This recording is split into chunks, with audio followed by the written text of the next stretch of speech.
네, 안녕하십니까. 김 선생의 서울 이야기를 진행하는 강사 김효입니다.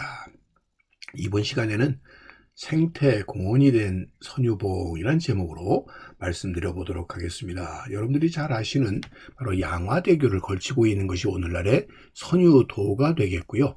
이 선유도와 마주보고 있는 곳에 망원정터가 남아있는 것을 아실 테고요. 또 한편으로는 동쪽으로 이 절두산 순교성지를 또 마주보고 있는 것이 오늘날의 이 선유도가 되겠는데요.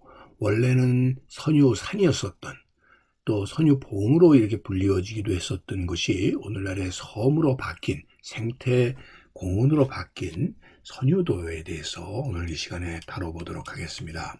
원래 말 그대로 선유, 즉 신선이 논일듯이 아름다웠다고 해서 붙여진 것이 바로 이 선유봉이 되겠는데요. 현재 그 양화 한강공원과 원래 붙어 있었던 땅으로 주변의 모래톱 사이로 50여 미터 높이의 봉우리를 이루었었던 것이 바로 이 선유봉이 되겠고요. 워낙 수려한 경관이다 보니까 당시에 중국 사신으로 우리나라에 오게 되면 필수 관광지가 되기도 했었고요.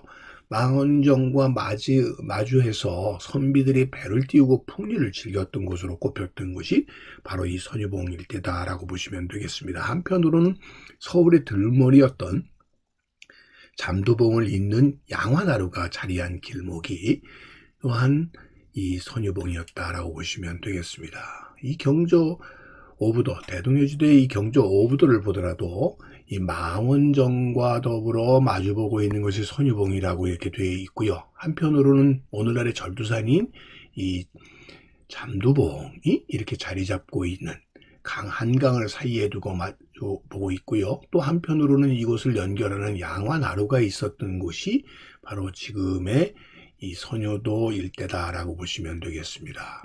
지금 현재 선유도에 복원을 한 이 선유정에서 마주보고 있는 강북의 모습을 보게 되면 바로 이 가까이에 여러분들 잘 안 보이시겠습니다만 바로 요 지점에 망원정이 이렇게 자리 잡고 있다는 것을 볼 수가 있고요. 그 망원정은 한때 이름이 희우정으로 이렇게 불려지기도 했었다라는 것을 알 수가 있습니다.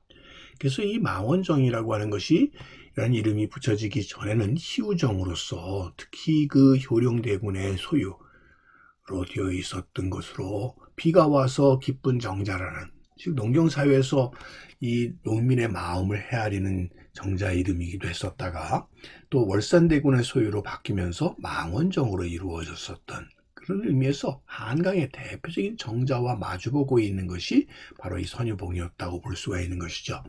그래서 여러분들 이 망원정과 마주보고 있는 이 선유산이라고 붙여졌던 것은 또 한편으로는 이 한강을 거쳐 들어오는 서울로 들어가는 주로 이 들머리에 해당되었던 곳이 바로 이 잠두봉 일대였다라고 보시면 되겠고요. 오늘날은 절두산이라고도 이렇게 불려지는 곳이 되겠습니다. 오른편으로는 여러분들 지금의 여의도를 바라보고 있는 지역이 되겠는데요.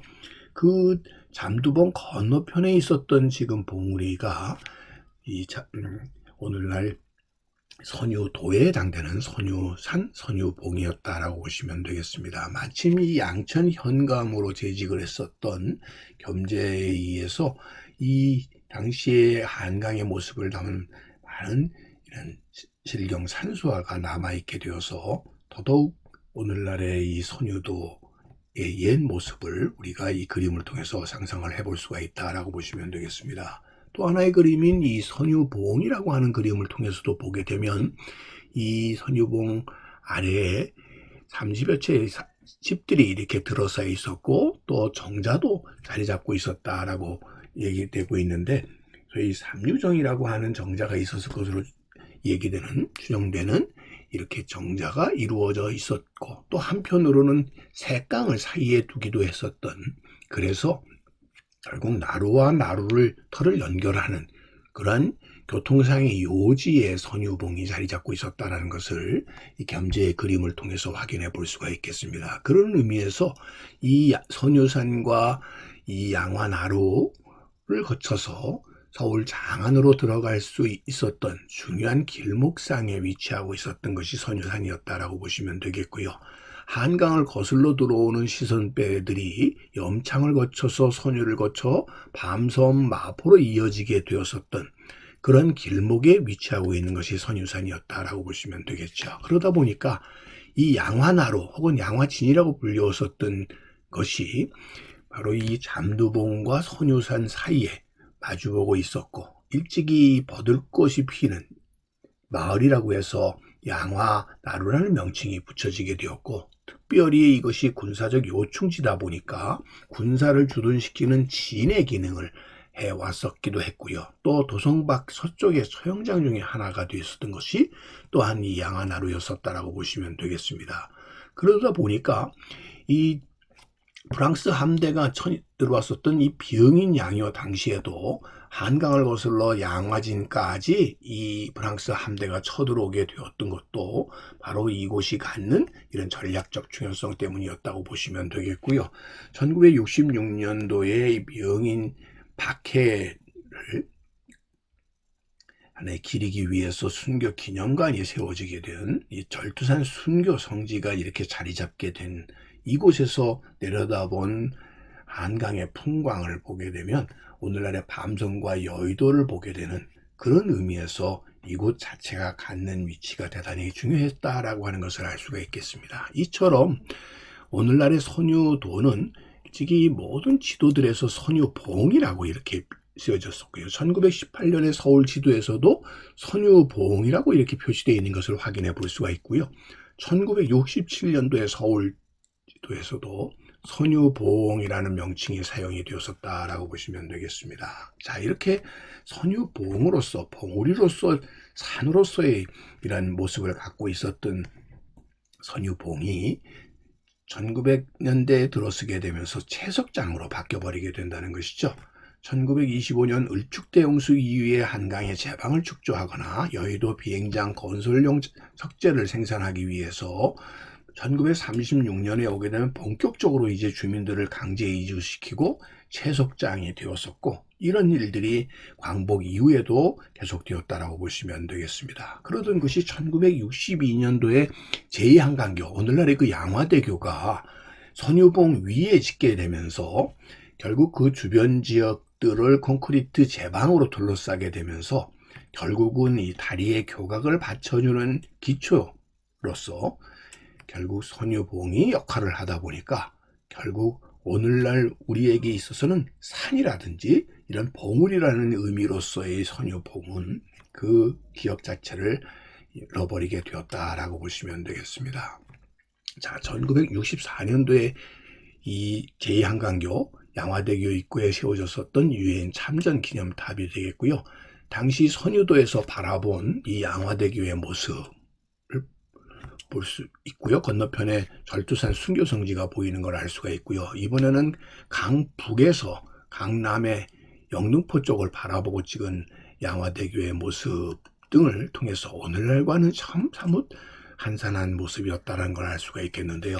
1978년도에 오게 되면 이 영등포 일대의 급속한 인구 증가에 대비를 해서 하루 무려 40만 통의 수돗물을 공급하는 선유 정수장이 바로 이 선유도에 건립이 되게 되어서 20년 이상, 2000년까지 이렇게 운영이 되게 되었다라고 보시면 되겠습니다. 그러다 보니까 이 선유봉이 이제는 정수장으로 이렇게 바뀌어 나가서 하루에 40만 톤이나 되는 수돗물을 생산하는 이런 수원지로서의 기능을 하게 되었던 것이 2000년도에 이 기능이 정수장이 이전에 가게 되고요. 2002년도에 오게 되면 친환경 생태 공원으로 이 재생이 되게 되어서 오늘에 이르고 있다라고 보시면 되겠습니다. 그래서 선유도 공원은 서울 최초의 환경 재생 생태 공원으로서 이렇게 자리를 잡게 되어서 원래의 정수장의 시설들을 다 파괴해버린 것이 아니라 그 흔적들을 그대로 둔 상태에서 결국 이런 생태공원으로 전환이 되었다라고 보시면 되겠습니다. 그래서 아름다운 생태 공원으로서 시민들에게 되돌아오게 되었고요.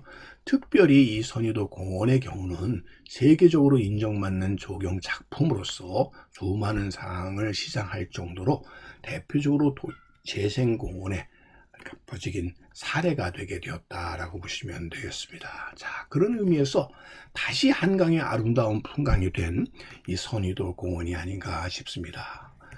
오늘 이 시간에는 선유봉에서 선유도로, 그래서 오늘날에는 선유도 공원으로 시민들에게 되돌아온 이 선유봉에 대해서 꽃밭을 가꾸는 김 선생이 말씀드렸습니다.